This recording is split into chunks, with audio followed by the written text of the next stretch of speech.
देखिए भाई,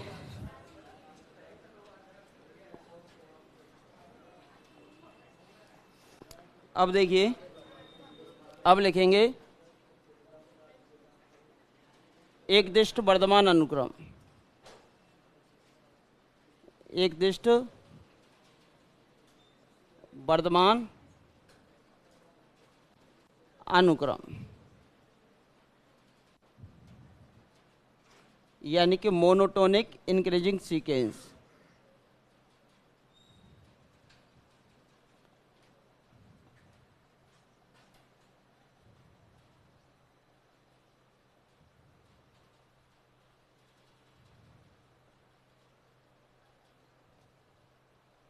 monotonic increasing sequence, एक दिष्ट वर्धमान अनुक्रम। यदि अनुक्रम का पद, आने वाला पद जाने वाले पद से या तो बड़ा हो या फिर कैसा हो, बराबर हो, तो उस केस में अनुक्रम आपकी कहलाएगी कैसी, एक दिष्ट वर्धमान अनुक्रम।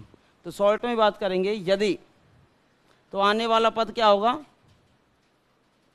xn+1, ठीक है, ग्रेटर देन हो या इक्वल हो किससे, xn से, for all n belongs to n, natural number के लिए। यदि xn+1 ग्रेटर देन इक्वल हो xn से, for all n belongs to n, तो उस केस में तब अनुक्रम xn, तब अनुक्रम xn एक दिष्ट वर्धमान अनुक्रम कहलाती है।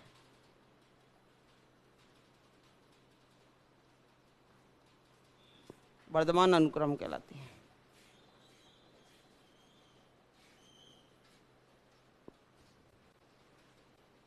तब अनुक्रम xn एक दिष्ट वर्धमान अनुक्रम कहलाती है।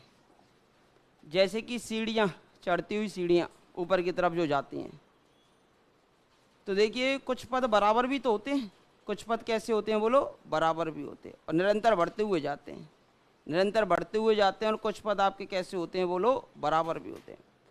अब देखिए, यदि आने वाला पद जाने वाले पद से बड़ा हो या फिर कैसा हो, बराबर हो, यदि आने वाला पद जाने वाले पद से बड़ा हो या फिर कैसा हो, बराबर हो, तो अनुक्रम आपकी कैसी कहलाती है, एक दिष्ट वर्धमान अनुक्रम कहलाती है। कैसी कहलाती है, एक दिष्ट वर्धमान अनुक्रम।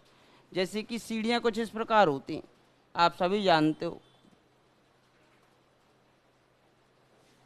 अजी इधर इधर चल रहा है, देखो ये वाला पद इसके बराबर आ रहा है, ये बढ़ गया,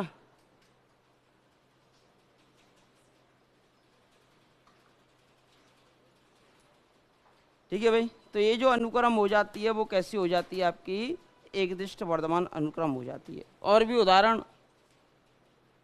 देखो, उदाहरण के तौर पर xn,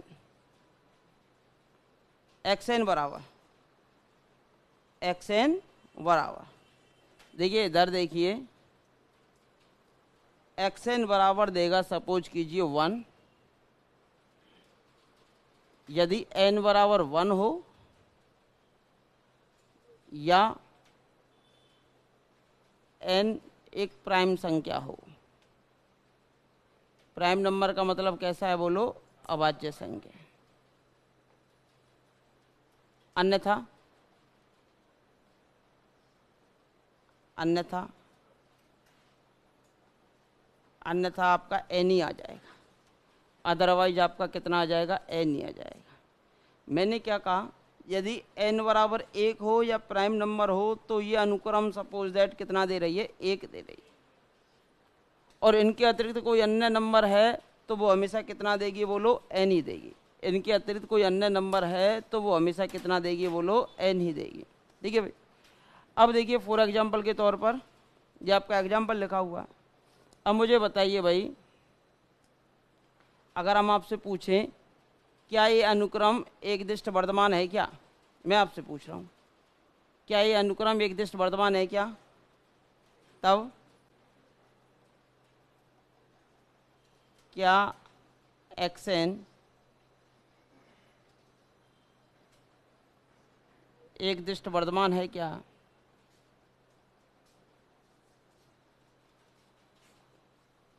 एक दिष्ट वर्धमान है क्या या नहीं है? बताइए भाई। नहीं है भाई। आने वाला पद पीछे वाले पद के बराबर हो सकता है या फिर बड़ा होगा। आने वाला पद पीछे वाले पद के या तो बराबर होगा या फिर बड़ा होगा, या तो बराबर होगा या बड़ा होगा, छोटा नहीं हो सकता पीछे वाले पद से। अब देखो, जैसे कि अनुक्रम के पद लिखने हैं आपको, तो एक्स एन बराबर, हाँ जी, एक्स एन के एलिमेंट लिखो। एक्स एन के एलिमेंट क्या आते हैं बोलो? एन का मान 1 रखेंगे, एन का मान 1 रखेंगे तो क्या आएगा? x1, नेचुरल नंबर ही तो है। 2 रखेंगे तो क्या आएगा बोलो? x2। 3 रखेंगे तो क्या आएगा बोलो? x3। 4 रखेंगे तो क्या आएगा बोलो? x4। इस प्रकार इस अनुक्रम के पद आते चले जाएंगे, आते चले जाएंगे, आते चले जाएंगे। और नेचुरल नंबर कहाँ तक जाती है? अनंत तक। तो इस प्रकार इस अनुक्रम में अनंत पद आएंगे। हाँ जी, 1। अगर n का मान 1 है तो कितना देता है? 1 ही देता है। तो कितना देगा बोलो? 1। 2 कैसी नंबर होती है? अभाज्य संख्या। अभाज्य संख्याएं वह संख्याएं होती है जिसमें स्वयं का या फिर एक का, 2 ही संख्याओं का भाग जा सकता है और किसी का नहीं जा सकता। 2 में केवल 2 का ही जा सकता है या 1 का जा सकता है, इसके अतिरिक्त किसी का नहीं जाएगा। तो जब 2 प्राइम नंबर है तो भी कितना देगा? ये 1 देगा। हाँ भाई, 3 कैसी नंबर? प्राइम नंबर, अभाज्य संख्या, तो भी कितना देगा? 1 देगा। ठीक है, यहाँ तक तो हमारी संतुष्टि हो रही है कि आने वाला पद पीछे वाले पद के बराबर भी हो सकता है। ठीक है, यहाँ तक तो बराबर चल रहा है। अब n का मान 4 प्राइम नंबर नहीं है भाई, 2 का भी भाग चला जाता है उसमें। अब जैसे ही n का मान 4 रखेंगे तो अगर प्राइम नंबर ना हो और 1 ना हो तो उस केस में n ही देगा। तो कितना दे देगा? ये 4 ही दे देगा। ठीक है भाई, आने वाला जो पद है पीछे वाले पद के या तो बराबर आ रहा है या फिर ये क्या हो गया? अचानक से बढ़ गया। अब देखो, अब n का मान 5 रखा प्राइम नंबर, और प्राइम नंबर पे कितना देगा? 1। ये हो गया इससे छोटा। 4 ही आ जाता तो काम चल जाता, या 5 आ जाता तो काम चल जाता। और n बराबर 6 रखेंगे तो क्या हो गया? 6। अब ये बढ़ गया। फिर n का मान 7 रखा तो क्या आ गया? 1 आ गया। तो निरंतर एक दिष्ट वर्धमान नहीं है।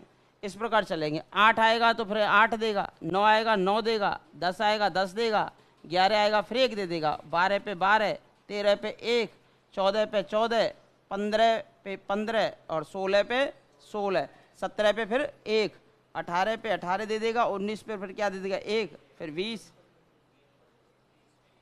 है ना। इस प्रकार चलेगा। ठीक है, अगर इसका ग्राफ बनाते हो तो कुछ इस प्रकार आएगा इसका ग्राफ। इधर तो आएंगी आपकी नेचुरल नंबर, इधर आएगी आपकी अनुक्रम xn। जब n बराबर आपने 1 डाला था, यहाँ पर भी कितना था? 1, तो 1 ही आया था। 2 डाला था तो भी कितना आया था? 1 आया था। 3 डाला था तो भी कितना आया था? 1। और 4 पे सडनली कितना हो गया था? 4 हो गया। ठीक है, अभी तक ठीक है, सीढ़ी की सी आकृति चल रही है। जैसे ही n का मान 5 डाला फिर सडनली घट गया, और घटना तो चाहिए नहीं, या तो बराबर चले या फिर बढ़ जाए। ठीक है, फिर n का मान 6 डाला था तो फिर 6 हो गया था। तो इस प्रकार चल रहा था। ठीक है, यहाँ तक बराबर हो सकता है। ये बढ़ा, चलो ठीक है, बट यहाँ गिरावट आ गई, ये जो कि नहीं होना चाहिए था, फिर ये बढ़ गया। ठीक है, फिर n का मान 7 डाला, फिर से कितना हो गया था? 1 हो गया था। और 8 पर 8 हो गया था, 6 हो गया था, 1 1 1 1 1, और ये कितना था? 4 था। फिर आपने 8 पे 8 हो गया था, फिर जैसे ही आपने 9 डाला तो 9 हो गया था, फिर 10 हो गया था, 10 पे 10 हो गया था। अब यहाँ बढ़ने लग गया था, फिर जैसे ही 11 हुआ, 11 पे फिर से 1 आ गया, सडनली गिरावट आ गई। तो बताओ एक दिष्ट वर्धमान है क्या? नहीं। तो देयरफॉर आप लिख सकते हो एक दिष्ट वर्धमान नहीं है, एक दिष्ट वर्धमान नहीं है।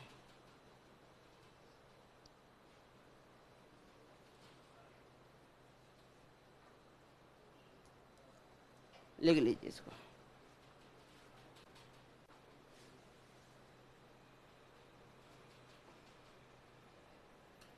लिखो, एक आता है एकदिष्ट वर्तमान का और एक आता है निरंतर एकदिष्ट वर्तमान का। एक होता है एकदिष्ट वर्तमान का और एक होता है निरंतर एकदिष्ट वर्तमान का।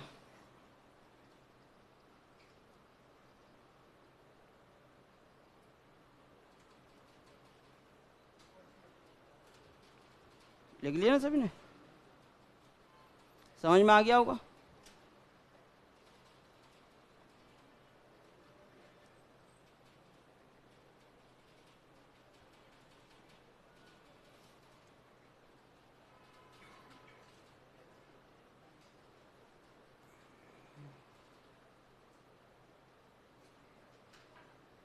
क्वेश्चन कैसा भी बन के आ सकता है, बस आपको आवश्यकता पड़ेगी तो प्रैक्टिस की आवश्यकता पड़ती है। ठीक है भाई, क्वेश्चन चाहे कोई भी हो कैसा भी हो, बस आपको आवश्यकता होगी ना, वो किसकी होगी? बोलो, प्रैक्टिस की होगी। देखो जल्दी करो, लेट कैसे हो जाते हो आने में?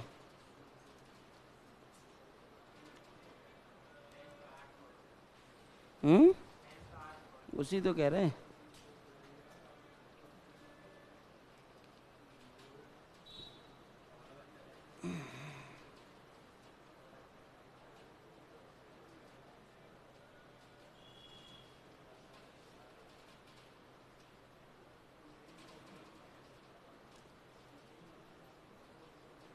लिख लिया ना सभी ने?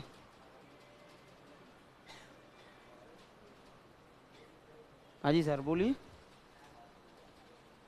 पूछना है कुछ? पूछना है?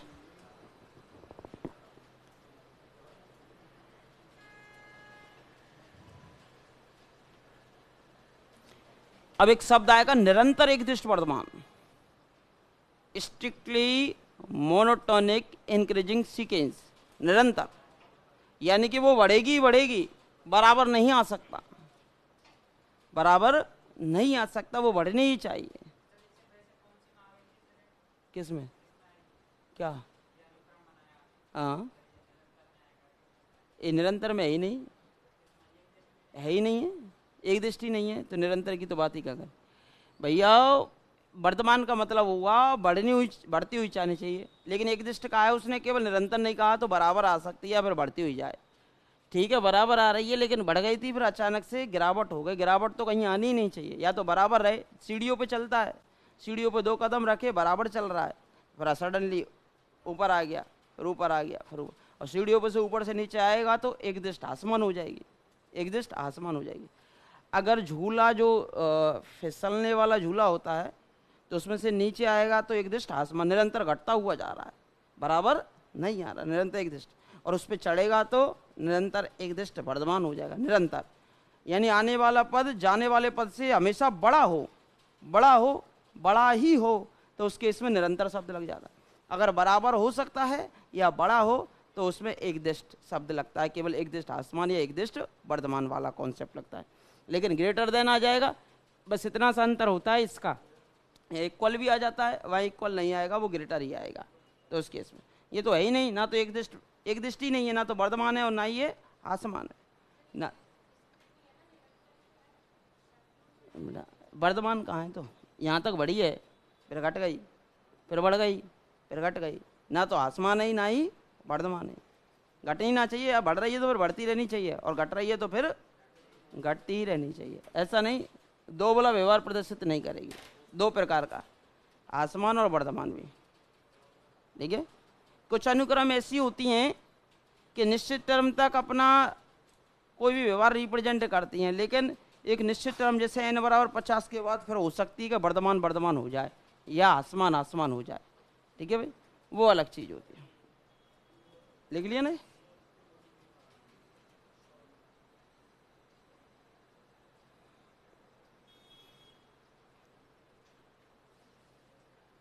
बारह के लिए कहाँ जाएगा वे? ऊपर चला जाएगा 12 पे, 13 पे फिर 1 पे आ जाएगा, 14 पे 14 पे चला जाएगा, 15 पे 15 पे, 16 पे 16, 17 पे फिर 1 आ जाएगा। लिख लिया ना।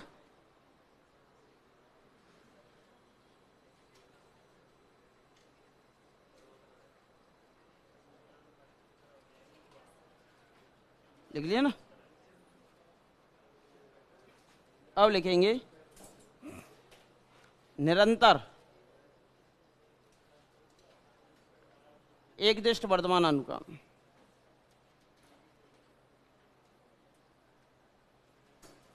एकदिष्ट वर्तमान स्ट्रिक्टली मोनोटोनिक इंक्रीजिंग सीक्वेंस।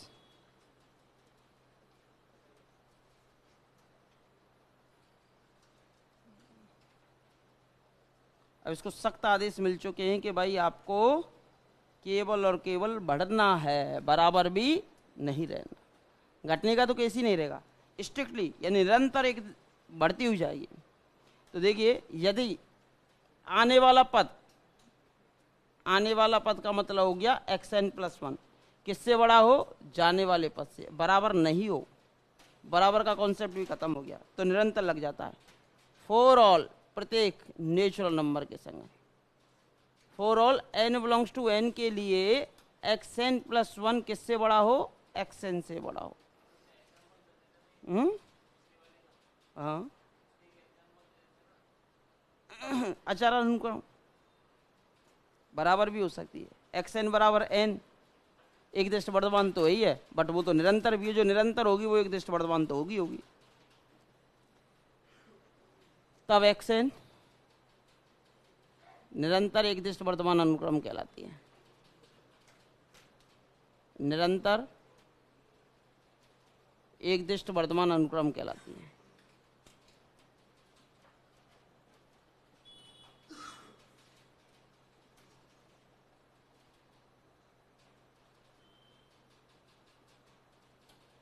अनुक्रम कहलाती है।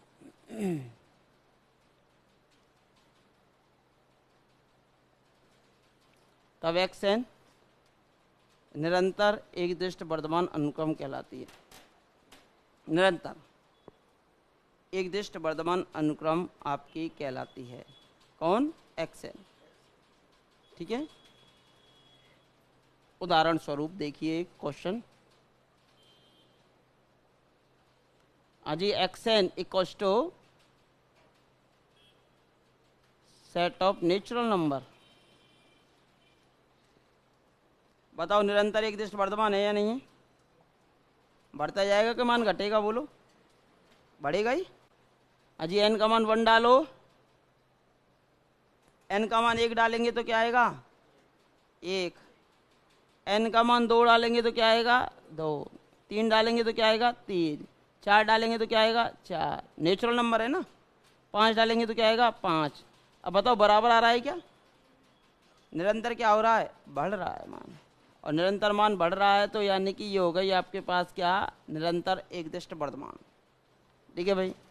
जैसे इसका डायग्राम बनाते हो ना, तो इधर तो नेचुरल नंबर दो और इधर आप xn दीजिए। अजी जैसे n का मान आपने 1 डाला तो कितना आया था, 1। n का मान 2 डाला तो कितना आया था, बोलो 2। n का मान 3 डाला तो कितना आया था, बोलो 3। n का मान 4 डाला था तो कितना आया था, बोलो 4।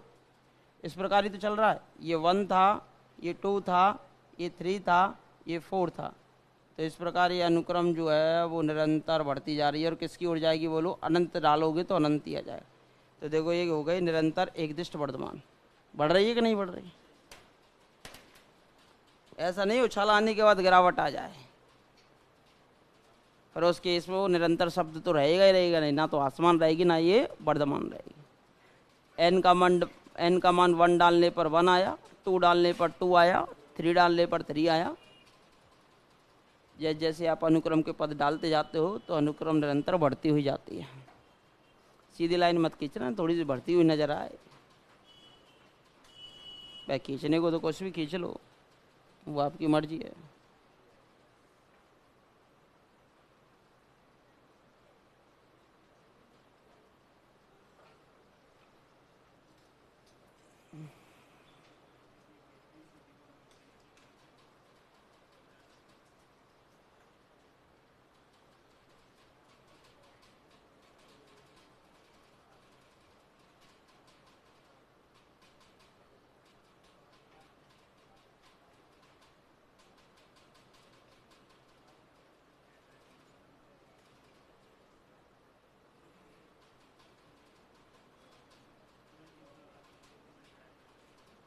लिख लिया ना, एग्जाम्पल समझ आ गया ना।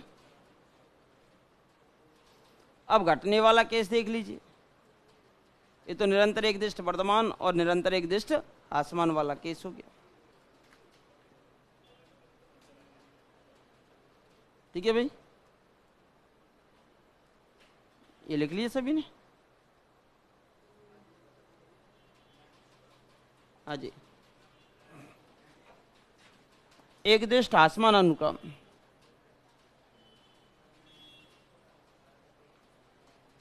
एक दिष्ट, आवाज नहीं भाई, आवाज नहीं,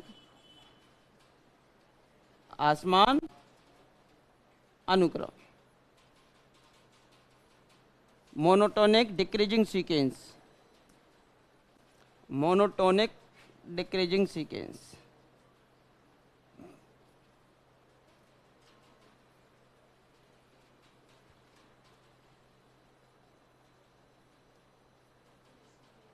decreasing sequence, monotonic decreasing sequence. एक दिष्ट आसमान अनुक्रम, एक दिष्ट आसमान अनुक्रम, मोनोटोनिक डिक्रीजिंग सीक्वेंस।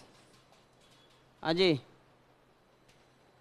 यदि अब आने वाला पद जो है ना, जाने वाले पद से या तो छोटा हो या फिर कैसा हो, बराबर हो। यदि xn+1 यानी कि ये छोटा होगा या फिर बराबर होगा किससे, xn से, for all n belongs to n, तब अनुक्रम xn एक दिष्ट आसमान अनुक्रम कहलाती है। अब उतरती हुई सीढ़ियां,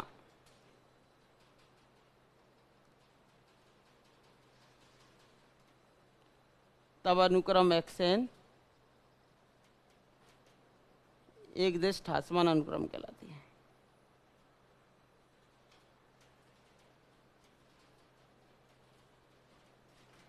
एक दिष्ट आसमान अनुक्रम कहलाती है।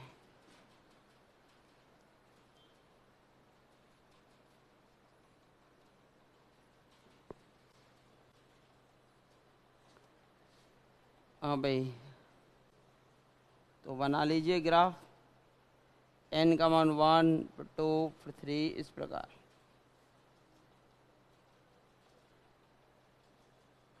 अब बताओ, या तो बराबर मान चल रहा है या घट रहा है, सही बात है। या तो बराबर मान चल रहा है या फिर निरंतर मान घटता हुआ जा रहा है। भाई उतर रहा है मान नीचे की तरफ, या फिर बराबर चल सकता है, हो सकता है बराबर हो, और नहीं ये निरंतर घट रहा है तो फिर निरंतर शब्द लग जाता है उसमें। जैसे कि उदाहरण के तौर पर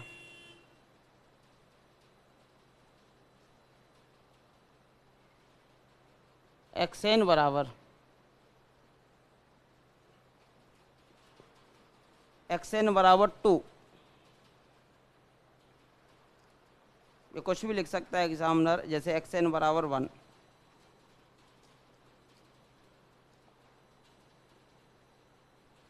xn बराबर कितना 1, जब n की वैल्यू हो आपकी कितनी 1 2 और 3,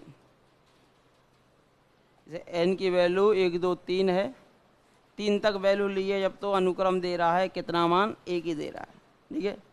और अदरवाइज दे रहा है कितना 1/n। यदि n की वैल्यू कितनी है 4 या 4 से बड़ी, 4 या 4 से बड़ी नेचुरल नंबर है, तब दे रहा है 1/n। और n का मान 1 2 3 है, तब ये दे रहा है 1, कितना दे रहा है 1 दे रहा है।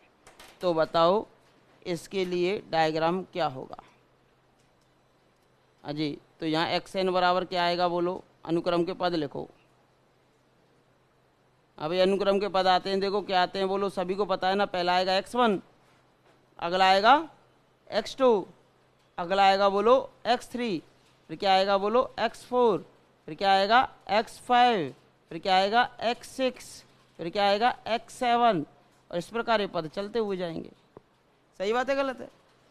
अजी x1, अजी n बराबर 1 पे कितना देता है 1, x2 भी कितना देगा 1, और x3 भी कितना देगा 1। बोलो कोई समस्या?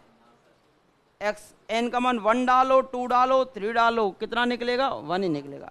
लेकिन 4 डालो, 4 डालेंगे तो 1/4 हो जाएगा। 5 डालो 1/5 हो जाएगा। 6 डालो 1/6 हो जाएगा। और जैसे ही limit n tends to infinity 0 की ओर भागेगा। अभी मान घटते हुए जा रहे हैं और ये कुछ मान बराबर थे, या बराबर भी हो सकती है या निरंतर घटते हुए चले जाएं, तो इसके इसमें हो जाएगी ये एक दिष्ट आसमान अनुक्रम। अजी डायग्राम रिप्रेजेंट करो अगर करना जानते हो तो। इधर तो थी आपकी नेचुरल नंबर और इधर थी आपकी अनुक्रम xn। अजी n का मान 1 डाला 1, तो कितना दिया था बोलो? अजी 1 पे कितना आया था? 2 पे भी और 3 पर भी 1। यहां तक तो ऐसे ही चल रहा था। अब जैसे 4 डाला 4, तो ये हो गया 1/4, सडनली गिरावट आ गई। फिर 1/5 और गिरावट आ गई। फिर गिरावट limit n tends to infinity पे 0 की ओर भाग रही है। ये 6 पर 1/6, ये 1/5, ये 1/4, ये 1 1 1, ऐसे ही घटता हुआ जाएगा। बताओ आने वाला पद जाने वाले पद के या तो बराबर है या फिर घटता हुआ जा रहा है। तो इसके इसमें ये जो अनुक्रम हो जाती है वो कैसी हो जाती है बोलिए? एक दिष्ट आसमान अनुक्रम हो जाती है। लेकिन शब्द लग जाता निरंतर, तो आने वाला पद जो है जाने वाले पद से हमेशा कैसा होना चाहिए था? छोटा होना चाहिए। तो ये फिर निरंतर एक दिष्ट आसमान हो जाती है। हाँ, 4 के बाद निरंतर एक दिष्ट आसमान है। अब इसमें कुछ पद बराबर भी तो आ रहे हैं, तो हम तो पूरे अनुक्रम की बात करते हैं। हाँ जी,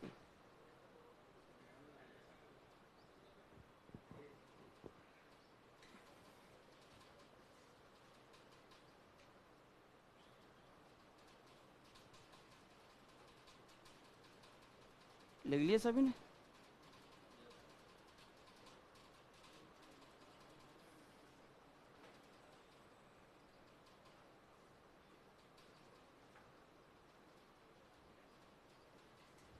अब तो 0 की ओर भाग रहा है।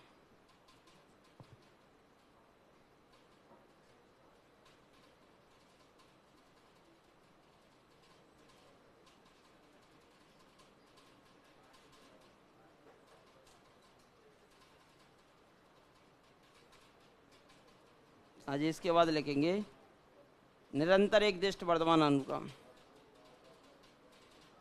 निरंतर, इसे लिखने के बाद लिखेंगे आप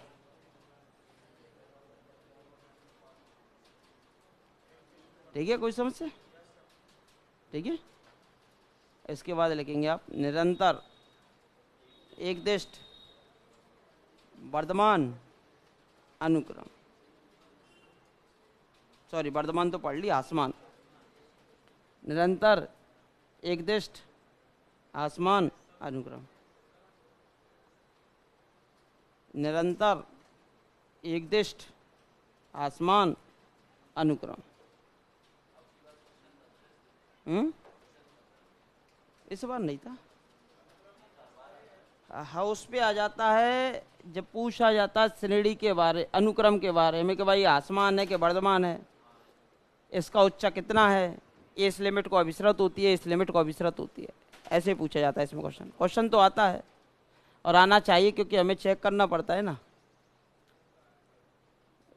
लिखेंगे निरंतर एक दिष्ट आसमान अनुक्रम।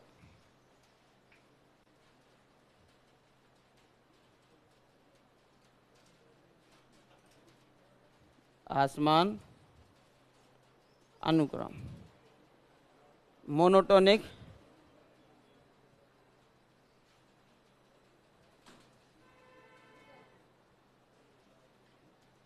Decreasing, sorry strictly monotonic decreasing sequence. हाँ जी,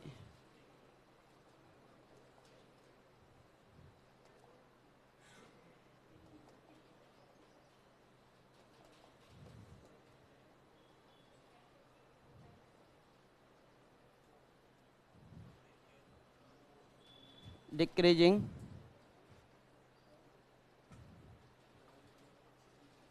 सीक्वेंस। हाँ जी, आने वाला पद अब छोटा ही होना चाहिए, बराबर नहीं होगा। यदि xn प्लस 1 छोटा होगा किससे? xn से, for all n belongs to n, प्रत्येक नेचुरल नंबर के लिए। यदि xn प्लस 1 छोटा होगा किससे? xn से, for all n belongs to n, तब अनुक्रम xn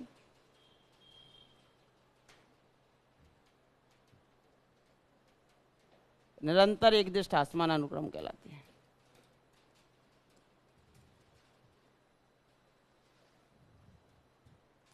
निरंतर एकदिष्ट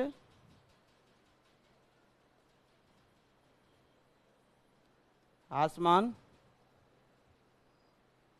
अनुक्रम कहलाती है।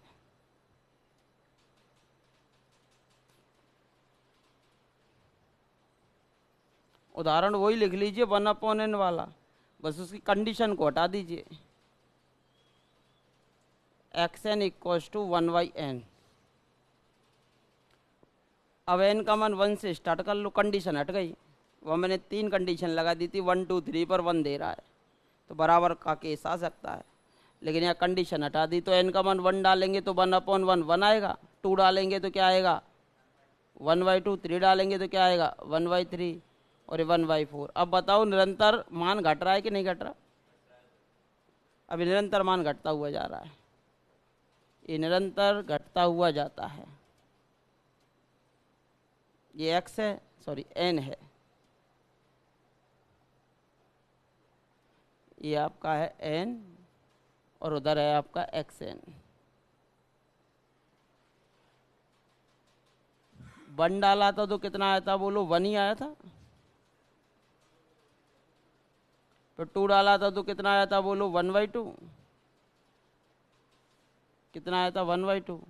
3 पर 1/3। अब देखो निरंतर घट रहा है कि नहीं घट रहा? इस प्रकार ये घटता हुआ जा रहा है नीचे की तरफ, निरंतर घट रहा है। पहले पद से घटना स्टार्ट हो गया, वह कुछ पद बराबर हो गए थे और उसके बाद घट रहा था, लेकिन यहाँ तो निरंतर घटता हुआ जा रहा है। तो इस कारण ये जो है वो क्या हो जाती है? एकदिष्ट,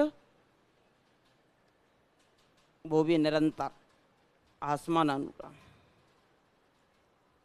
निरंतर एकदिष्ट आसमान अनुक्रम हो जाती है, मोनोटोनिक डिक्रीजिंग सीक्वेंस हो जाती है। निरंतर एकदिष्ट आसमान अनुक्रम आपकी हो जाती है। अब भाई कोई अनुक्रम ऐसी हो सकती है कि जो एकदिष्ट आसमान और वर्धमान दोनों हो। अचर अनुक्रम, भाई आने वाला पद पिछले वाले पद के बराबर भी हो सकता है एकदिष्ट वर्धमान में, है ना, या आने वाला पद पिछले वाले पद के बराबर हो सकता है एकदिष्ट आसमान में। तो ऐसी कंडीशन केवल अचर अनुक्रम में ही बनती है कि प्रत्येक पद में सेम वैल्यू दे तो वो एकदिष्ट आसमान भी और एकदिष्ट वर्धमान भी है, निरंतर नहीं है। निरंतर में तो या तो बढ़ता हुआ जाना चाहिए या फिर घटता हुआ जाना चाहिए। ठीक है भाई, तो इसको बना लीजिए और इसके बाद एक नोट डालकर लिख लीजिए।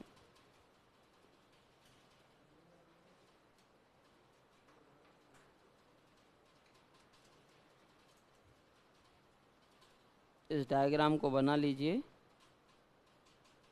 फिर एक अच्छा वाला नोट लिख लीजिए। हाँ भाई, छोटे छोटे जो रिमार्क होते हैं यही आपको क्वेश्चन में उलझा देते हैं वहाँ पर एग्जाम हॉल के अंदर, कि भाई ना तो ये बढ़ रही ना घट रही, बराबर चल रही है। तो बराबर वाला केस आ सकता है ना, कौन से केस में? एकदिष्ट आसमान वाले में भी आता है और एकदिष्ट वर्धमान वाले में। लेकिन निरंतर लगता तो हमेशा ग्रेटर वाला आता या लेस वाला आता, दो ही केस आते।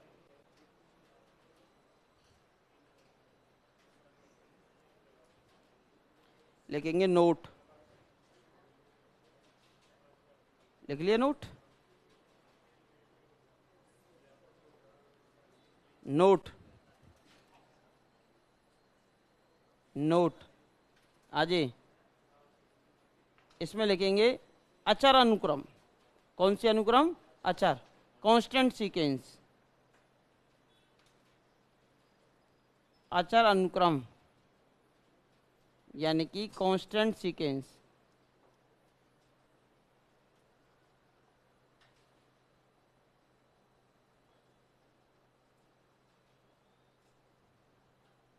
कांस्टेंट सीक्वेंस अचर अनुक्रम एकदिष्ट वर्धमान व ह्रासमान अनुक्रम दोनों होती है। एक मात्रीय अनुक्रम है जो एकदिष्ट वर्धमान और ह्रासमान है।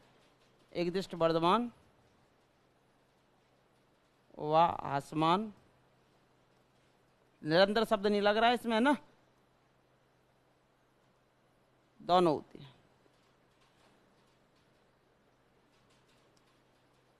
अर्थात हाँ जी, कोई भी अनुक्रम ले लो, जैसे एक्स एन बराबर सी, एक ही वैल्यू दे रहा है। एन का मान 1 2 3 कुछ भी डालो और ये कितना देगा बोलो, सी ही देगा। एक्स एन बराबर कितना बोलिए, सी। तो जैसे एन का मान 1 डाला तो भी सी दे रहा है, 2 डाला तो भी सी, 3 डाला तो भी सी। ना तो ये घट रहा और ना ये बढ़ रहा, बराबर चल रहा है। तो एकदिष्ट वर्धमान की कैटेगरी में भी आ जाता है और एकदिष्ट ह्रासमान की कैटेगरी में भी ये अनुक्रम आ जाती है। तो एकदिष्ट वर्धमान की कैटेगरी में भी आ जाती है और एकदिष्ट ह्रासमान की कैटेगरी में भी ये अनुक्रम आपकी आ जाती है। बोलो कोई दिक्कत?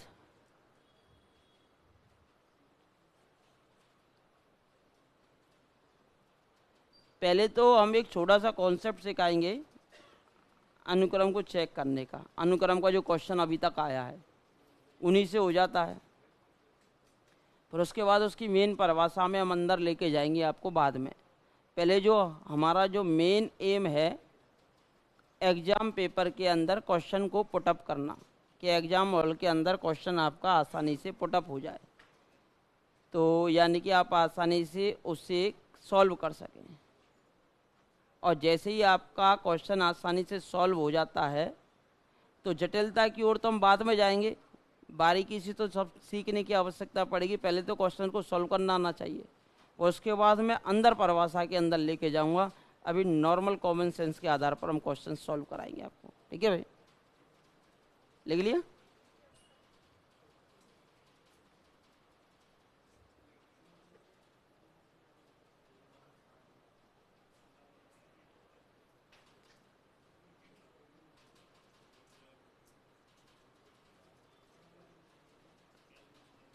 हाँ जी,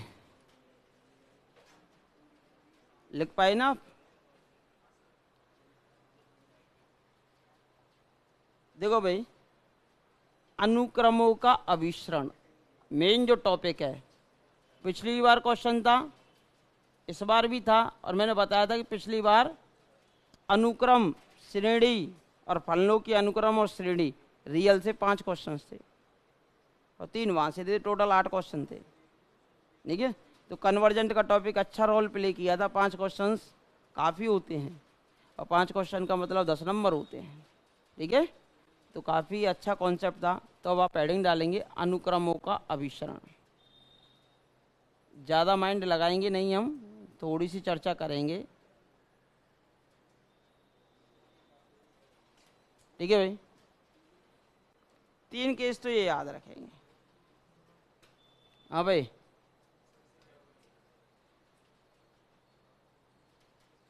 केस नंबर पहला है ना, यदि convergent of sequence, convergent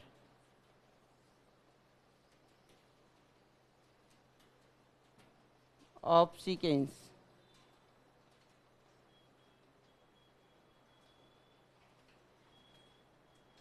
convergent of sequence अनुक्रमों का अभिसरण, कन्वर्जेंट ऑफ सीक्वेंस।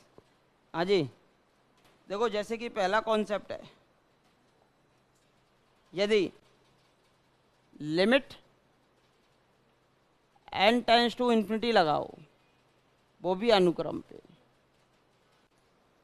शब्दों को देखना, यदि limit n tends to infinity लगाओ वो भी अनुक्रम पे, और वो लिमिट आ जाती है सपोज दैट l, कितनी आ गई? l। और l भी कैसी राशि आ गई बोलो? परिमित। और ये जो लिमिट है ना वो अद्वितीय होनी चाहिए। परिमित वह कैसी हो? अद्वितीय हो। कैसी हो बोलो? अद्वितीय का मतलब होता है यूनिक, एक ही लिमिट हो।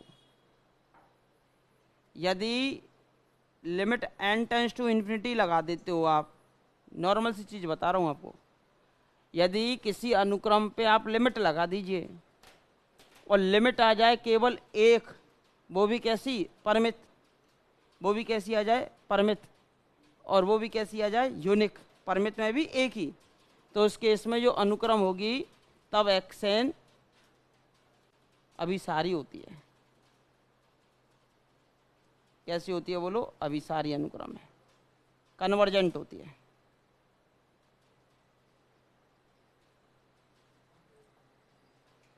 हम ज़्यादा कॉन्सेप्ट के अंदर जाएंगे, लेकिन पहले हम नॉर्मल पढ़ेंगे। जो मैथमेटिकल परिभाषा है वो तो मैं बाद में कराऊंगा आपको, पहले तो हमें क्वेश्चन सॉल्व करना होता है ना पेपर में। दूसरा कॉन्सेप्ट है, हाँ भाई, यदि लिमिट जो है ना n टेंस टू इन्फिनिटी पे परिमित नहीं आए, xn बराबर या तो आ जाए अनंत, कितनी आ जाए? अनंत, या आ जाए माइनस के अनंत।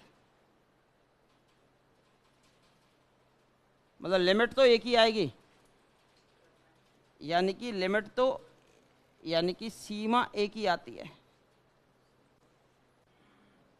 सीमा अनंत या माइनस अनंत में से केवल एक हो। दोनों नहीं हो। अगर दोनों हो गई तो दोलेयमान होगी। अगर एक से ज़्यादा सीमा तो दोलेयमान। दोलेयमान भी दो प्रकार का, परिमित और अपरिमित, फाइनाइट ऑसिलेशन और इनफाइनाइट ऑसिलेशन। तो सीमा इन्फिनिटी या माइनस इन्फिनिटी में से एक हो, कुछ भी हो सकती है, लेकिन अनंत आएगी, तब xn अपसारी होगी। तब अनुक्रम xn जो है वो अपसारी। अपसारी का मतलब होता है डाइवर्जेंट। कैसी होगी बोलो? डाइवर्जेंट। डाइवर्जेंट। चलो ठीक है, लिमिट उसमें एक आई लेकिन फाइनाइट आई, कन्वर्जेंट हो। लिमिट इसमें भी एक आई लेकिन क्या आई? इनफाइनाइट आई, तो क्या हो गई? डाइवर्जेंट हो। दोनों में लिमिट एक आती है। दोनों में लिमिट कितनी आती है? एक। उसमें भी लिमिट एक थी, इसमें भी लिमिट एक है, लेकिन उसमें लिमिट आई है फाइनाइट, इसमें लिमिट आई है इनफाइनाइट। उसमें लिमिट आई है फाइनाइट, इसमें लिमिट आई है इनफाइनाइट। तो उसकी इसमें ये अपसारी और वो आपकी अभिसारी। वहाँ एग्जाम हॉल के अंदर हमें दो चीज़ों में कन्फ्यूजन हो जाता है। वहाँ लिखा होता है श्रेणी का अभिसरण की जांच कीजिए, और एक होता है अनुक्रम के अभिसरण की जांच कीजिए। श्रेणी होता है एक जोड़ और अनुक्रम होता है पद। अनुक्रम में क्या चलते हैं? पद चलते हैं, और उन पदों को जोड़ दिया जाता है तो बनती है श्रेणी। श्रेणी का हम आगे पढ़ेंगे क्योंकि वहाँ से हमारे क्वेश्चंस बनेंगे, फलनों के अनुक्रम और श्रेणी से भी क्वेश्चन बनेंगे। अभी तो हम नॉर्मल कॉमन सेंस सीख रहे हैं अनुक्रम को, और इसका रोल हमें आगे बहुत निभाना है, क्योंकि यहाँ से आगे हमारे पास 3 या 4 क्वेश्चन हर पेपर में देखने को मिलेंगे।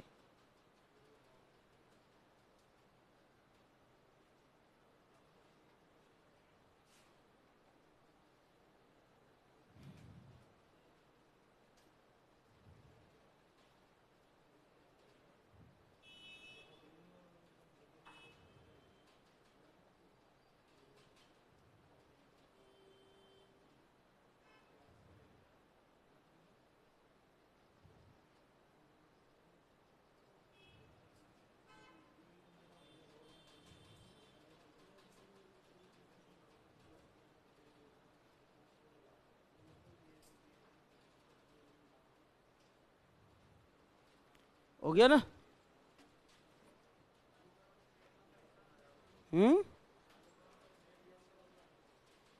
देखो अनुक्रम में तो पद आएंगे, जैसे x1, फिर आया था अगला x2, फिर आया था x3, और फिर x4 x5 अनंत तक चल दे। लेकिन इन अनंत पदों को मैं जोड़ दूं तो बन जाएगी श्रेणी, उसे कहेंगे हम अनंत श्रेणी। जैसे x1 plus x2 plus x3 plus dot dot dot xn plus dot dot dot dot, इन अनंत पदों को अगर जोड़ देते हो तो बनती है आपकी श्रेणी। वो मैं पढ़ाऊँगा, घबराने वाली क्या आवश्यकता है। अभी तो आप अनुक्रम को सीख रहे हो। केस नंबर 3, इसके भी 2 पार्ट। है ना। यदि limit n tends to infinity पर एक से अधिक सीमाएं आ जाएं, xn की दो सीमाएं आ जाएं, L1 व L2, तब कैसा होगा ये बोलो? तब xn कैसा होगा? दोलायमान या दोलियमान, ऑसिलेट्स।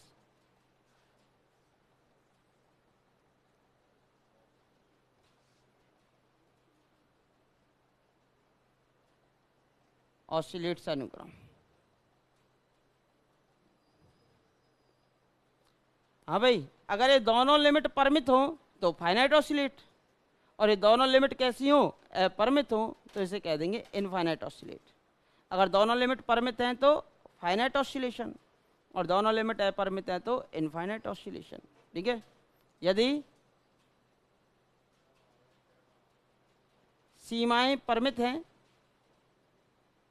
यदि सीमाएं कैसी हैं बोलो? परमित हैं, तब xn परमित दोलयमान, फाइनाइट ऑसिलेट, परमित दोलयमान।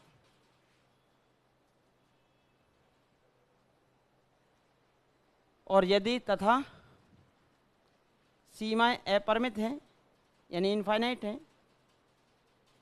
सीमाएं यानी लिमिट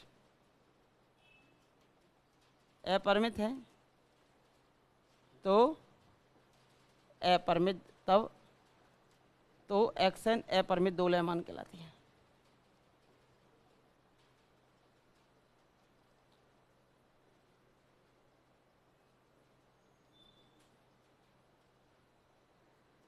पहले मैंने एक एग्जांपल दिया था, आपको ध्यान आ रहा है?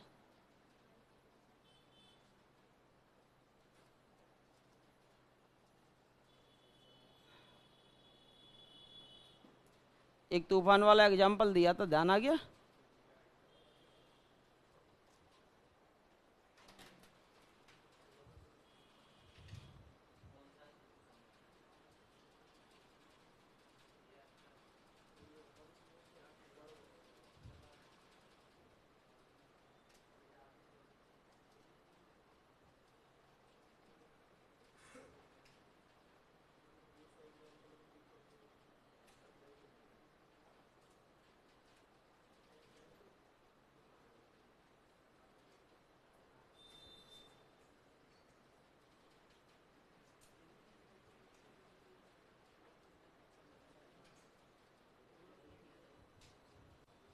हो गया ना?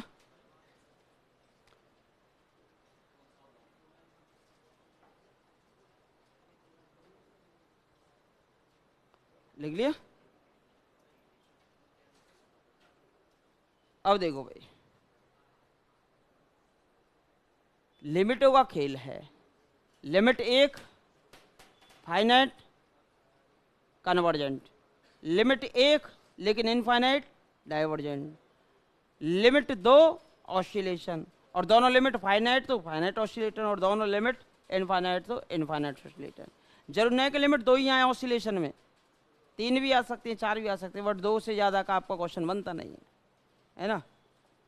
अब देखो इस केस के अंदर अगर हम चर्चा करें, जैसे कि मैंने आपको एक एग्जांपल दिया था, जैसे 2-3 साल पहले एक तूफान आया था जिसकी स्पीड 130 से 140 किलोमीटर पर आवर थी। तो अगर वो स्पीड 200 से 250 किलोमीटर पर आवर हो जाती, तो जैसे कि आप यहाँ से उड़ जाते और उड़ने के बाद एक निश्चित डिस्टेंस पे हमें मिल जाते, मिल गए, तो उसे कहते हैं आप क्या? कन्वर्जेंट।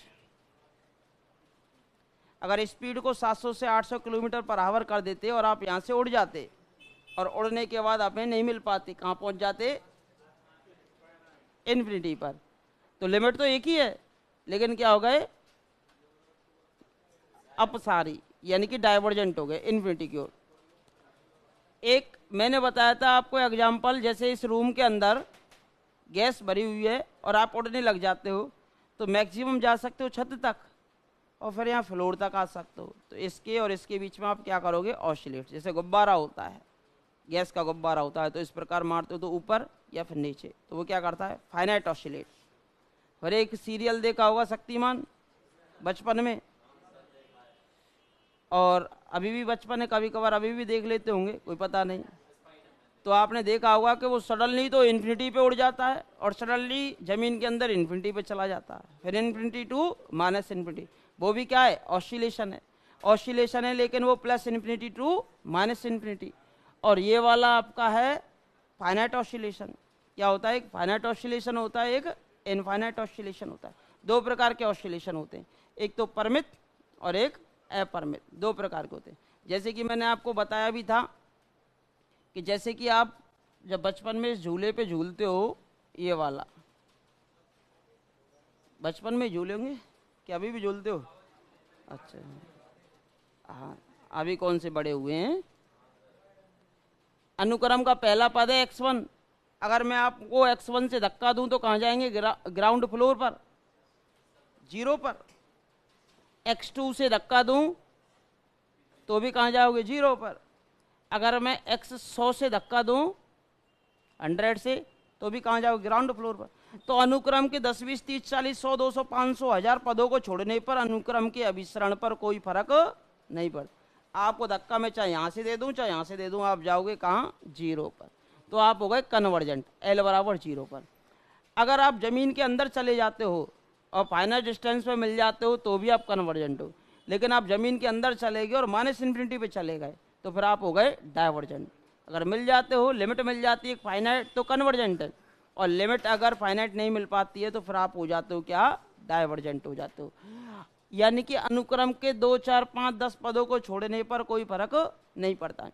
अब देखो इस अनुक्रम की खास बात, ये अनुक्रम निरंतर एक दिष्ट ह्रासमान है। क्या हो रही है बताओ? घट रही है। अगर अनुक्रम निरंतर एक दिष्ट ह्रासमान हो और नीचे से परिबद्ध हो, आपको पता है कि आप फिसलोगे तो जमीन के अंदर नहीं जाओगे, आपको पता है, या नीचे से क्या है? वो परिबद्ध है। यदि कोई अनुक्रम निरंतर एक दृष्ट वर्धमान हो, सॉरी आसमान हो, नीचे से परिबद्ध हो, तो वो हमेशा अपने निम्नक को अभिसृत होती है। जो सबसे लोएस्ट मान होगा ना, उसको अभिसृत होगी, तो वह अपने निम्नक यानी इन्फीमियम को क्या होती है? अभिसृत। फिर ऐसे ही आपको पता है एक अनुक्रम वर्धमान है, यहाँ से बढ़ रही है और इस प्रकार जा रही है, लेकिन आपको पता है छत से ऊपर जा नहीं सकती, तो ऊपर से परिबद्ध है, तो किसको अभिसृत हो जाएगी? अपने उच्चक को अभिसृत हो जाती है, सुप्रीमियम को अभिसृत हो जाती है। किसको अभिसृत हो जाती है? सुप्रीमियम को अभिसृत हो जाती है। तो देखिए इसके बाद कितने पॉइंट लिख गए थे? 3 है ना। तो नोट डाल के लिख लो, भले ही चाहे नोट लिखो। पहला, अनुक्रम एक दिष्ट वर्धमान है, बढ़ती हुई जा रही है, लेकिन अनंत पर नहीं पहुंचनी चाहिए, अनंत से पहले रोको। अनंत से पहले रोकना है तो ऊपर से कैसी होनी चाहिए? परिबद्ध होनी चाहिए। यदि कोई अनुक्रम एक दिष्ट वर्धमान है और ऊपर से परिबद्ध है तो किसको अभिसृत होगी? अपने ऊपरी मान यानी उच्चक को अभिसृत होती है। तो यदि अनुक्रम xn, यदि अनुक्रम xn एक दिष्ट वर्धमान है, निरंतर शब्द भी हो सकता और नहीं भी हो, कोई दिक्कत नहीं है, एक दिष्ट वर्धमान है तथा ऊपर से परिबद्ध है,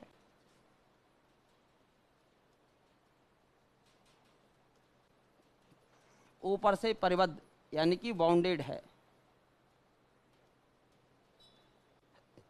तो वो अपने उच्चक को अभिसृत होती है। उच्चक यानी कि सुप्रीमियम, सुप्रीमम,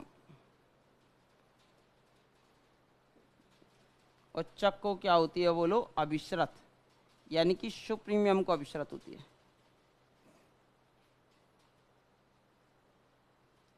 तो अपने उच्चक को क्या होती है? बोलो, अभिसृत होती है। दूसरा, यदि अनुक्रम एक दिष्ट आसमान हो, एक दिष्ट कैसी हो? बोलो, आसमान हो,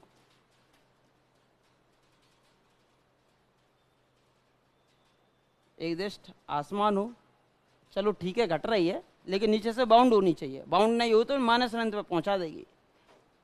एक दिष्ट आसमान हो तथा नीचे से परिबद्ध हो,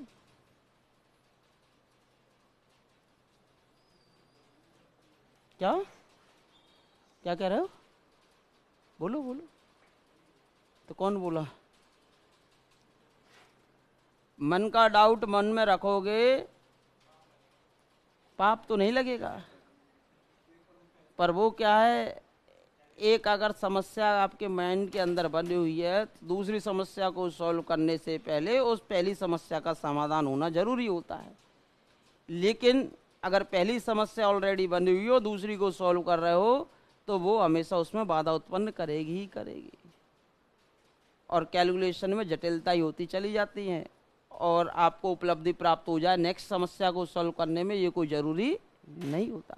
तो पहले पहली समस्या का निवारण जरूरी है। मन के अंदर जितने भी डाउट है उनको क्लियर करना जरूरी होता है।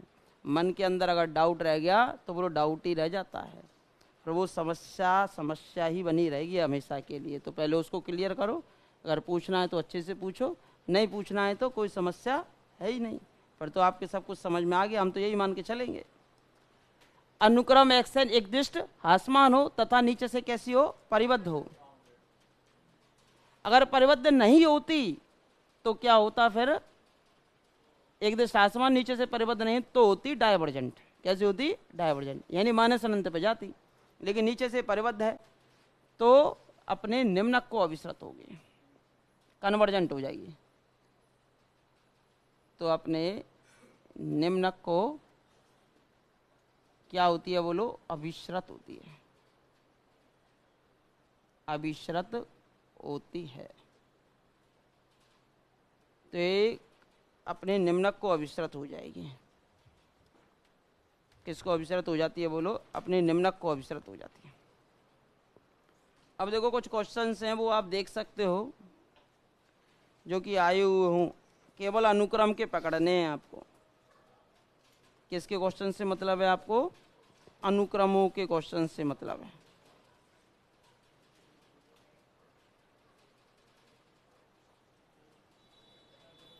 अब सुनो करो भाई, एक तो शब्द लिखा होता है श्रेणी और एक लिखा होता है अनुक्रम, तो आपको अनुक्रम पे ध्यान देना है। जैसे क्वेश्चन नंबर 110, क्वेश्चन नंबर है 110, दिखाई दे रहा है, वो अभी जा रहे हैं पीछे की तरफ। एक 97 है, क्वेश्चन नंबर 97,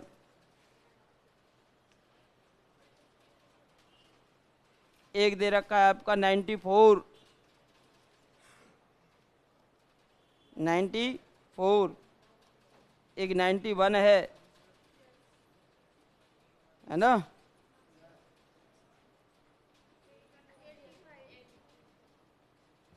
वो फलनों की अनुक्रम है। शब्दों को पढ़ा करो, देखो खेली शब्दों का है, एक तो अनुक्रम और एक है फलनों की अनुक्रम।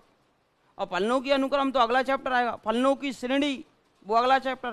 पहले हम पढ़ते हैं अनुक्रम, फिर पढ़ते हैं श्रेणी, फिर फलनों की अनुक्रम और फलनों की श्रेणी। यानी कि इस प्रकार से 4-5 क्वेश्चन बने थे इस बार। तो देखिए ये फलनों की अनुक्रम लिख रही है, किसकी लिख रही है, फलनों की अनुक्रम। 85 में,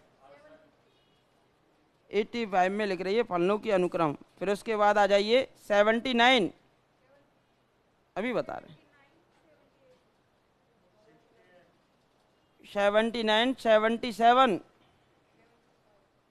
76,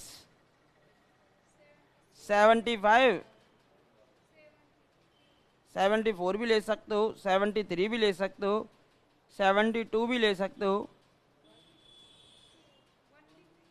71 भी ले सकते हो, 70, 69, ठीक है 69। अभी इन्हीं को ले लेते हैं, फिर ले लेंगे दोबारा सेकंड राउंड में से इसको, है ना। सीमा बिंदु पूछे, हाँ 78 भी ले लेंगे, 69 से स्टार्ट कर लेते हैं। 68 में कहा है, देखो भाई शब्दों का ही खेल है। 68 में जोड़ हो रहा है और वो भी प्लस माइनस में, प्लस माइनस, वो अल्टरनेटिव सीरीज पढ़ेंगे। तो सभी पढ़ेंगे, अभी आप अनुक्रम पढ़ रहे हो, केवल अनुक्रम पे फोकस दो। जैसे जैसे टर्म्स आती जाएंगी मैं सब कुछ बताता जाऊंगा आपको।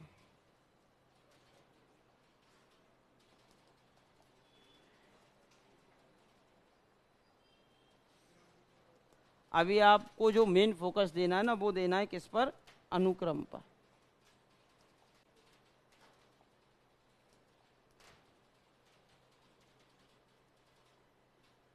देखना 2024 का फोल्डर दिखाई दे रहा है क्या कहीं?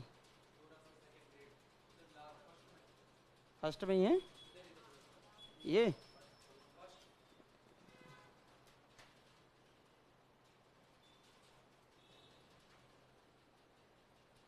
ये 203 पेज की एक साथ कैसे खुल जाएगी?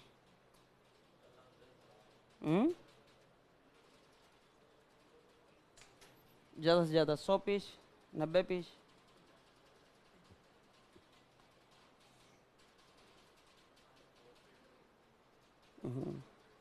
जबकि सभी अलग अलग बनी हुई हैं।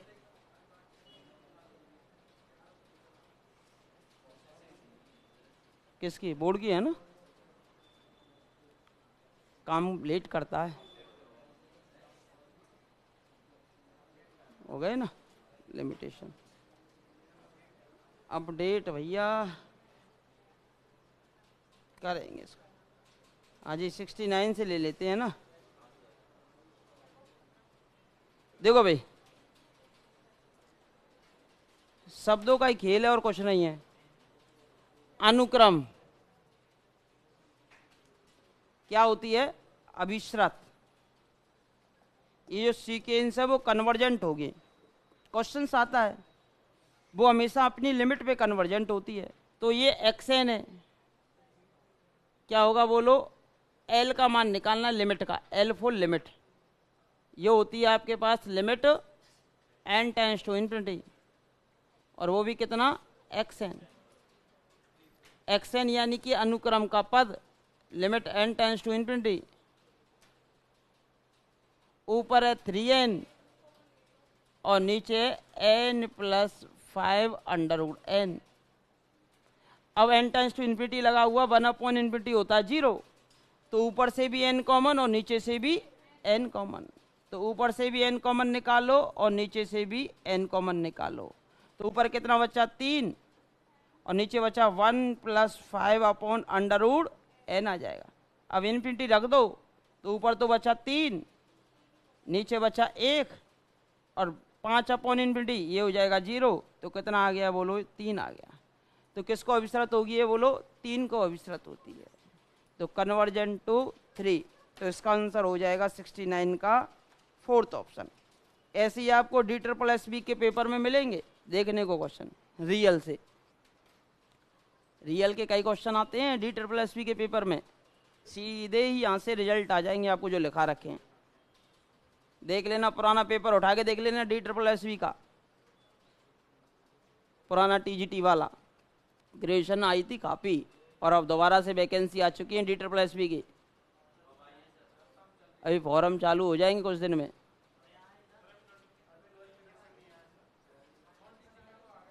आ गया वो अगस्त में, उससे तो। अच्छा, अभी नॉन टीचिंग वाली आई हैं। हाँ, तो वो आ जाएंगे 1-1.5 महीना में, वे भी आ जाएंगे जब वो इनकी आ गई तो। हाँ जी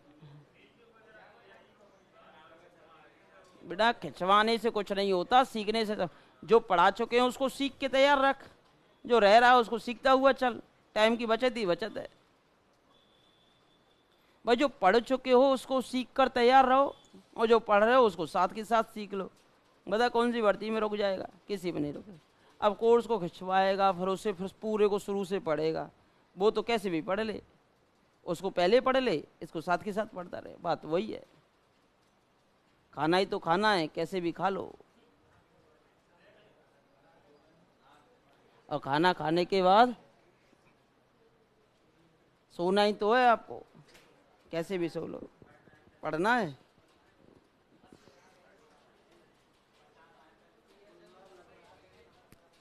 देखो, कुछ समय के लिए अगर रियलिटी में ही आपको पढ़ना है ना, जब भी भर्ती आती है तो कुछ समय के काज है, तो ये जैसे व्हाट्सअप है, फेसबुक है, ये सब चीज़ें, इनने 2-3 महीना को बिल्कुल साइलेंट रख दे करो।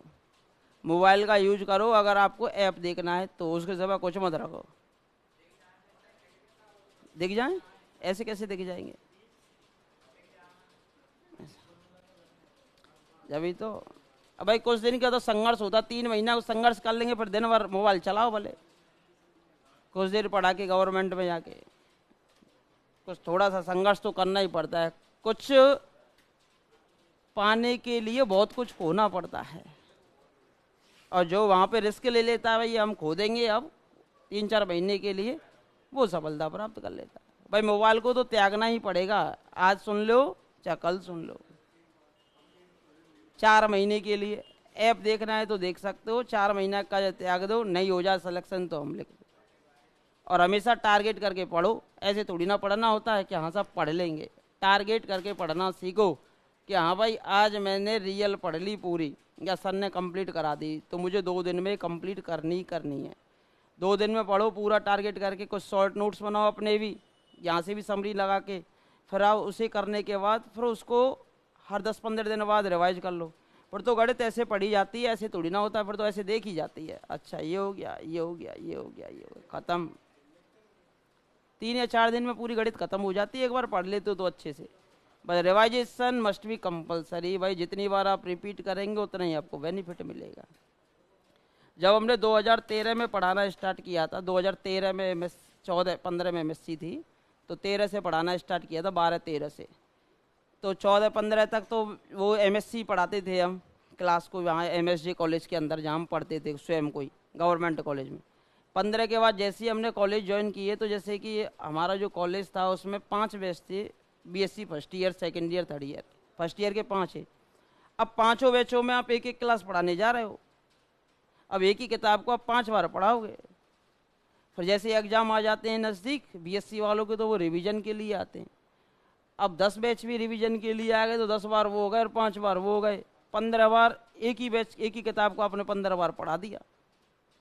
अब एक ही किताब को 15 बार आपने पढ़ा दिया तो कुछ रह जाएगा क्या आपसे करने के लिए? कुछ नहीं रहेगा।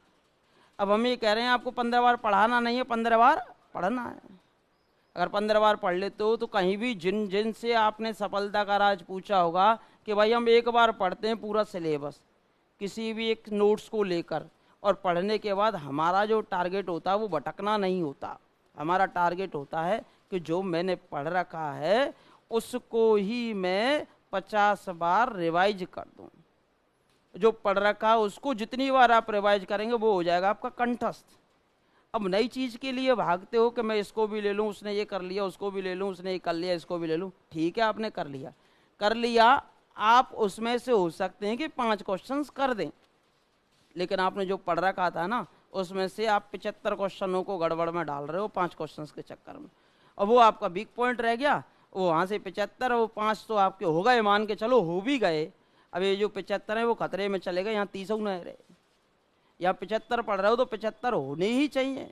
दूसरे की चर्चा तो हम बाद में करेंगे, वो 2-4-5 क्वेश्चन कम या ज़्यादा हो सकते हैं, वो बात के लिए होता है कि आपको ये 75 क्वेश्चन प्रॉपर रूप से तैयार है। तो कहने का मतलब ये है कि जो भी आपके पास टॉपिक है या जो भी आपने पढ़ रखा है उसे ही आप रिपीट करते रहिए, वार वार वार वार वार वार वार वार। जैसे कि मैं आपको बताता हूँ, अगर आपके पास जैसे आप पूरा पढ़ लेते हो, जैसे 11-12 वाला पूरा पोर्शन भी पढ़ लेते हो ना, जैसे 11-12, अभी तो मेरे इसमें पेज में स्पेस नहीं है, जैसे 11-12 का पूरा पोर्शन पढ़ लेते हो, यूपी TGT PGT की वैकेंसी आती है, ठीक है, TGT PGT की वैकेंसी आती है सपोज दैट, ठीक है। अब TGT PGT की वैकेंसी में आपको 50 किताब पढ़ने की ज़रूरत नहीं है, आपको बस एक हाथ में पेन चाहिए और एक किताब खरीदनी होती है। जैसे यूथ पब्लिकेशन की किताब आती है, या फिर एक घटना चक्र की किताब आती है, ओल्ड एग्जामिनेशन क्वेश्चन की, यूपी TGT PGT की घटना चक्र ले लेना। अब यूथ में तो क्या कर दिया है कि यूथ में तो घटना चक्र में केवल यूपी वाले आ जाएंगे। अब यूथ में क्या कर दिया कि राजस्थान के भी दे दिए, यूपी के भी दे दिए, हरियाणा के भी कुछ दे दिए, कुछ MP के दे दिए, कुछ झारखंड के दे दिए, कुछ चंडीगढ़, तो वहाँ तो और कन्फ्यूजन हो जाती है। लेकिन आप तो यूपी का दे रहे हो, तो आप तो यूपी के ओल्ड एग्जामिनेशन क्वेश्चन कर लो, ओल्ड एग्जामिनेशन क्वेश्चन। अब ओल्ड एग्जामिनेशन क्वेश्चंस को केवल किताब उठाओ, पेन लो हाथ में, थ्योरी आपने पढ़, जैसे मैट्रिक सेटलमेंट पढ़ रखा है, पेज देखा क्वेश्चन, अच्छा ये इसने ऐसे किया है, उसमें सॉल्यूशन भी है, इसने ऐसे किया, हम तो ऐसे नहीं ऐसे करेंगे, शॉर्ट से शॉर्ट तरीका ढूंढो। अब एक किताब जैसे कि आप घटना चक्र लेते हो, उसमें 300, 400, 500, 600 क्वेश्चन जो होते हैं, अगर आप कंटिन्यूस पढ़ते हो, आपको पढ़ा हुआ है, एक एक क्वेश्चन को सॉल्व करेंगे तो ये मान के चलिए आप 1 महीने में भी नहीं कर पाओगे। लेकिन अगर आपने पढ़ रखा है तो मात्र गिनती की कितने दिन की किताब रहेगी, वो पूरी 4 दिन की। 4 दिन में प्रत्येक क्वेश्चन हो जाएगा आपका, और 4 दिन पढ़ने के बाद 5वें दिन में पूरी किताब का रिवाइजेशन हो जाएगा हल्के हाथ से। 5 दिन में आप यूपी टीजीटी पीजीटी में लग जाओगे, मात्र 5 दिन के अंदर, उसी किताब से, एक ही किताब से। उसमें से 70 क्वेश्चन, 65 से 70 क्वेश्चन तो रिपीट ही हो जाएंगे। ये रियलिटी बात है, 65 से 70 क्वेश्चन रिपीट। पुराना पेपर उठा के देखना टीजीटी पीजीटी का, और पुरानी किताब को उठा के देखना कितने रिपीट थे। पर शेष जो बचते हैं फिर उनसे रिगार्डेड थे कि नहीं थे, उनसे रिलेटेड थे कि नहीं थे, वो सेम क्वेश्चंस मिलते हैं। कोई डाउटेशन वाली बात है। क्वेश्चंस कहीं से ज़्यादा बाहर से नहीं बनता, वो इधर उधर इधर उधर इधर उधर इतना होता है, और कुछ नहीं होता। बस वो है प्रैक्टिस की आवश्यकता, जितनी आपको अच्छी होगी उतना ही आप बेनिफिट लेंगे। उसके लिए थ्योरी का ज्ञान हो, लिमिटेशन थ्योरी हो, और उसका बार बार रिपीटिशन हो। लिमिट के अंदर तो थ्योरी और उसका बार बार रिपीटिशन हो, और अप्लाई करना आना चाहिए। कहीं भी एक भी क्वेश्चन आपका नहीं रहता। अभी आप देखना, जैसे कि यूपी टीजीटी पीजीटी का क्वेश्चन उठाना पिछले पेपर, या फिर अनुक्रम का क्वेश्चन आया हुआ है, रियल आती है वहाँ पर भी, DSSP में भी रियल आएगी, और यहाँ पर फर्स्ट ग्रेड में नहीं है, केवल सेकंड ग्रेड के अंदर रियल आती है। ठीक है, थोड़ा सा ध्यान रखना, ऐसी खास समस्या है नहीं। अब बताओ इसमें से कौन सी अनुक्रम अभिसारी है? वह अनुक्रम अभिसारी होगी जिसमें केवल एक ही लिमिट आती है, जिसके अंदर केवल, ये 4 ऑप्शन तो सेम बना दिए, सही, थर्ड और फोर्थ सेम ही दे रखेंगे उसमें, इस वाले में प्लस है ना। अब ये 4 अनुक्रम है जिसकी लिमिट 1 आ जाएगी और वो भी परिमित आ जाएगी, वो अनुक्रम आपकी अभिसारी हो जाएगी। क्या? अच्छा, ये अलग है। ठीक है, कर देते हैं, कोई दिक्कत नहीं, क्यों घबरा।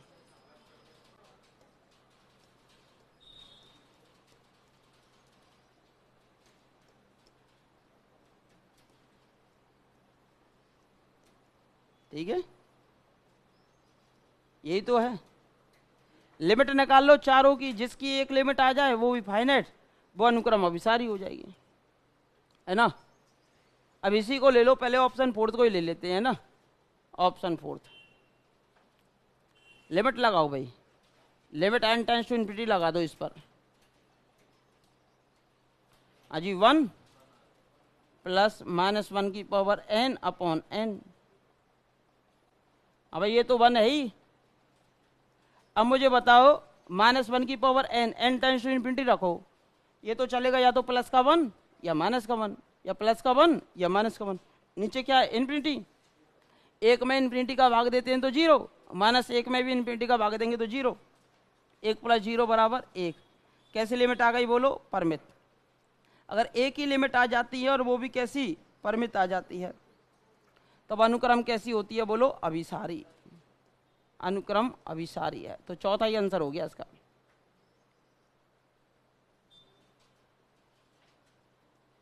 फोर्थ ही आंसर हो जाएगा। किसको? फर्स्ट वाले में क्या है देखो, फर्स्ट वाला ये दे रखा है, ऑप्शन फर्स्ट ले लीजिए, है ना। Limit n tends to infinity लगाओ, 1 प्लस -1 की पावर n, है ना। अब इसकी लिमिट लगा रहे हो ना, 1 तो है ही है, कोई समस्या नहीं, 1 तो प्लस में चल ही रहा है। अब -1 की पावर n, n इन्फिनिटी पर जाकर समय के विषय हमें नहीं पता भाई, limit n tends to infinity लगाइए। अब इन्फिनिटी पे n की वैल्यू सम भी हो सकती है और विषम भी हो सकती है, क्योंकि इन्फिनिटी को आप जानते नहीं। यदि n की वैल्यू सम है, क्या होती? Even number. इवन होती तो -1 की पावर इवन नंबर कितना आता? +1। और यहाँ 1 माइनस, अगर ये विषम होती तो -1 देता, तो माइनस का 1। जब n सम हो और जब n कैसा हो? विषम हो।